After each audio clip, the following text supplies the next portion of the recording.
Ditang daga. Si Dita ay isang matakal na daga.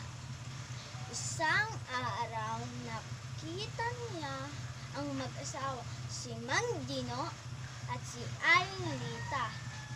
May bagay itong daladala na nakabalot sa sulbot. Sabi ng matakal na daga, siguro pagkain iyon. Dali-dali niya itong nilapitan. Nagulat at natakot ito sa kanyang nakita. Naku, panghuli ng daga!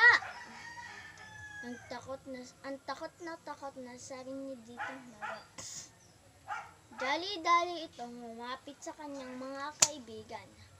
Pumunta ito kay Minang Manok. Minang Manok, tulungan mo ko. Nakita ko kasi si Aling Lita na may daladalang panghuli ng daga. Natatakot ako na baka mahuli ako o ang aking mga anak. Sabi ni Minang Manok. Sorry, pasensya ka na kaibigan. Busy kasi ako. Pagdarasal na lang kita. Pumunta naman si Ditang Daga kay Bertong Baboy. Kaibigan, tulungan mo ako, natatakot ako. Nakita ko kasi si Aling Lita na may daladalang panghuli ng daga. Pasensya ka na, kaibigan. Kita mo naman alagang-alaga ako ni Mang Dino. Ito nga, tingnan mo itong plangganang punong-puno ng pagkain. Umalis si Ditang Daga. Pumunta naman ito kay Kikong Baka. Kikong Baka, tulungan mo ko. Natatakot kasi ako na baka mahuli ako ang aking mga anak. Nakita ko kasi si Aling Lita na may daladalang panghuli ng daga. Pasensya ka na, kaibigan. Di kita matutulungan dyan. Kita mo naman na malunay ang aking buhay dito at tahimik. Isang gabi, nakinig ni Aling Lita na tumunog ang panghuli ng daga nila. Siya ay dali-daling pinuntahan ito. Madilim kaya di niya napansin. Ahas na makamandag. Pagkalapit niya dito, bigla siyang tinuklaw ng makamandag na ahas. Dali-daling dinala ni Mang Dino si Aling Lita sa doktor.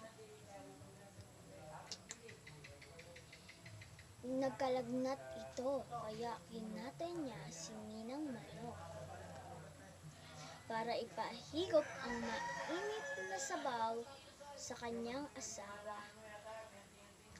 Hindi pa rin gumagaling si Aling Lita, kaya pumunta ang kanyang mga kaibigan at kamag-anak dito. Kinatay naman ni Mang Dino si Bertong Baboy para ipakain sa mga bisita. Hindi pa rin gumagaling si Aling Lita, kaya ito'y yumaon at ay pumanaw. Kaya naman at pumunta ang kanyang mga kaibigan dito at mga kamag-anak. Kinatay muli ni Mang Dino si Kikong Baka para ipakain muli sa mga bisita. Tanging si Ditang Daga na lang ang natitira at ang kanyang mga anak. Malungkot na malungkot siya. Kung sana lang nung una nagtulungan na sila sa problema, ay di sana hindi ganito ang wakas ng mga ito.